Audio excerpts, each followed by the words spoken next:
a revealing, a little bit of a meta-analysis going on over at the Washington Post. Let's go ahead and put this article up on the screen. How a billionaire's boys club came to dominate the public square. Again, this being printed in the Bezos-owned Washington Post.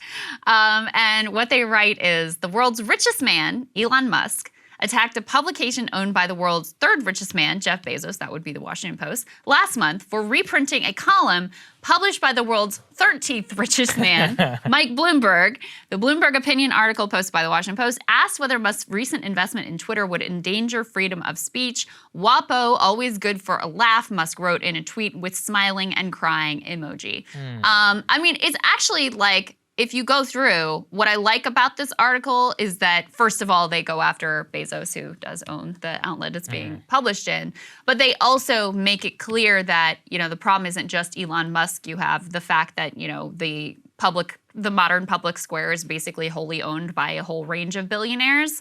And what it made me think of is, in this way, I actually appreciate the freak out over Elon Musk, because it has raised awareness, made it more acceptable to say, you know what, maybe billionaires owning a bunch of these major publications and owning, you know, digital media spaces and having so much control over our speech, maybe that's not a good thing, because finally, for the first time, they have someone who they see as a threat to potentially what they want to say on these platforms. Or at the very least, it's a happening. You know, you're not crazy for pointing it out. I cannot tell you how many times people called us conspiracy theorists whenever we would talk about Bezos and Bloomberg during the Democratic primary. Do you remember that? Yeah. Whenever Bloomberg was running, I did all these pieces about Bloomberg News and about how they were stopping the reporters from publishing stuff. And, you know, everybody in the press was defending this. And I was like, this is nuts. You have a guy running for president who owns one of the most influential news outlets in America. If you don't think that's a problem, you're out of your freaking mind. Same thing under Bezos. They would be like, oh, it's outrageous to bring up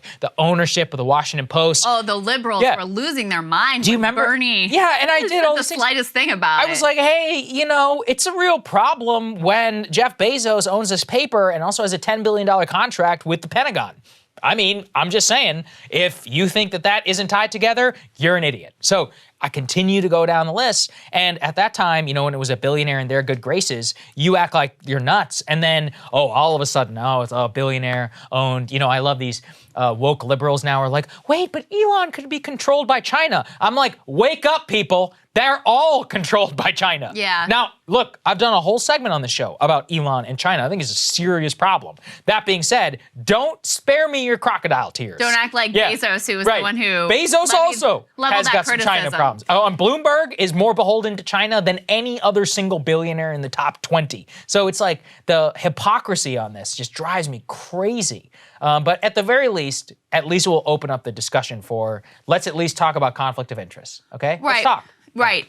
Because, I mean, I feel like what we've been saying for a long time is you may be good with it now. Yeah. You may be okay if you're like an ideological liberal and you're more or less like, you know, pro whatever the Democratic Party is into, you know, not like a lefty, but you're kind of in that camp. You may be comfortable with Bezos owning the Post. He's certainly not on the left broadly, certainly not on the economic left. We all witnessing the union busting that his company, lengths that his company is going to. But in terms of culturally, in terms of being anti-Trump, you're probably going to feel safe with Bezos. You know. But the whole question is, like, put the individual billionaires and their ideologies aside. Do you feel comfortable with having a handful of people or one individual person having so much control and being subject to their whims?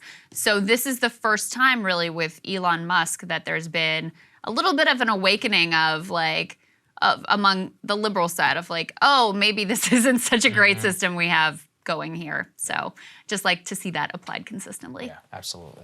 All right, guys, thanks for watching. More for you later. Cable news is ripping us apart, dividing the country, making it impossible to function as a society, and making it impossible to know just what is true and what is false. But the good news is they are failing and they know it.